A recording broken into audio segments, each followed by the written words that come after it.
এই রেসিপিটা খাইলে আপনাকে ১০০ বার ভাবতে হবে যে আপনি কি দিয়ে খাচ্ছেন। এত সুস্বাদু এই রেসিপি, অনেক মজার, অনেক স্বাদের। আসসালামু আলাইকুম everyone, welcome back to my channel. প্রতিদিনের মতো চলে আসলাম আমি শিউলি আক্তার শিমু আপনাদের মাঝে নতুন একটা ভিডিও নিয়ে। একদমই নতুন ভিডিও আমি বলবো। আর রেসিপি যে না খেয়েছেন সে সবই মিস করেছেন। আমি খোলার খোসাগুলোকে ভালো মতো ধুয়ে পরিষ্কার করে নিলাম। তারপরে তো পানি দিয়ে সিদ্ধ করে নিয়েছি। এরপর আমি পাটায় বেটে তৈরি করে নেব কলার খোসার ভর্তা। আসলে জীবনে সবই মিস করেছে আমি মনে করতেছি। আমি জীবনে কেন এতদিন খাইলাম না সেটাই ভাবতেছি আর কি। কলার খোসা ভর্তা যে এত সুস্বাদু হয় আমি না খেয়ে কখনোই তা বুঝতে পারতাম না। আজকে খেয়েছি তাই ভাবছি আর মনে করতেছি যে এত মজার খাবারটা এতদিন যাবত কেন আমি মিস করলাম।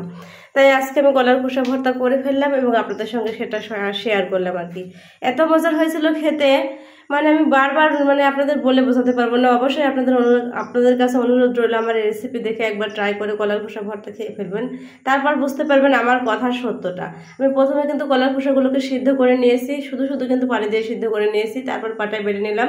তারপর এখানে আমি সমস্ত মশলাগুলো বেটে নিলাম আর কি, যা যা লাগবে আর কি। এখানে কাঁচা ঝাল বেটে নিয়েছিলাম, আরও অনেকগুলো মশলা আমি তৈরি করে নিয়েছি, যা এবার আমি আপনাদের কড়াইয়ের ভিতর দেখাচ্ছি আর কি।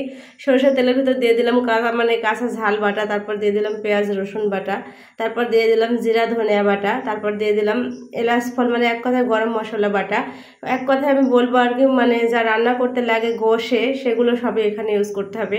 তারপর লবণ দিয়ে ভালো মতো কষিয়ে নিচ্ছিলাম। এবার হলুদ দিয়ে দিব, হলুদের গুঁড়া দিয়ে ভালো মতো কষিয়ে নিতে হবে, অবশ্যই ভালো মতো কষিয়ে নিতে হবে।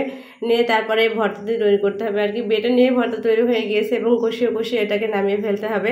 আসলে খেতে যে এত মজার ছিল, আমি জীবনে ফার্স্ট টাইম আজকে ভর্তাটি করেছি এবং ফার্স্ট টাইম সেটা খেয়েছি।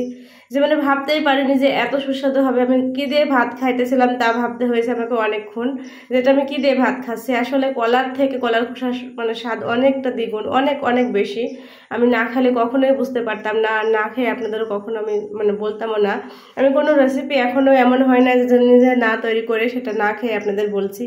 এত ভালো লেগেছিল, আসলে আমার কথা বিশ্বাস করতে হবে না, আপনারা নিজে নিজে কালকে করবেন, অবশ্যই করবেন রেসিপিটা, বাসায় করবেন যখনই সুযোগ পাবেন। তারপর খেয়ে তারপর আবার আমার কথা সত্যটা বুঝতে পারবেন, তার আগে না। তো এভাবে আমার কলার খোসার ভর্তাটি হয়ে এসছে আর কি, তেল বের হয়ে এসছে। কিছুক্ষণের ভিতরে আমি নামিয়ে নেব। আসলে এত মজার হয়েছিল, বারবার না বলে আমি শান্তি পাচ্ছি না আর কি। অনেকগুলো ভাত পেট পুড়ে আজ খেয়ে নিয়েছিলাম।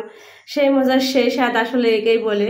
জীবনে যে এত সুস্বাদু কিছু কিছু খাবার মিস করেছি তা না খেলে কখনোই বুঝতে পারতাম না। দেখতেই পারতেছেন আমার ভর্তার ফাইনাল লুক এত সুস্বাদু ছিল, জীবনে সবই মনে হয় মিস করে ফেলেছি এতদিন না খেয়ে।